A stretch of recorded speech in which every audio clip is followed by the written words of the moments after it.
El tsunami democrático, no me lo han presentado, pero en democracia la gente tiene rostro. También es verdad que lo que ellos pretenden tiene riesgo. Cuando he preguntado quiénes son, en fin, no, es una ingenuidad por mi parte, ¿no? Pero lo que te dicen es gente, no es especialmente gente joven, es gente que ha estado en muchas batallas políticas y que la tecnología les permite blindarse.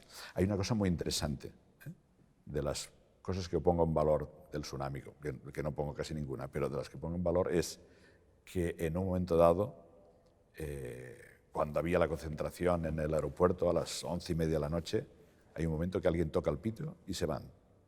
Porque al final que alguien tenga esta autoridad, bueno, en fin, te da un puntito de tranquilidad, ¿no?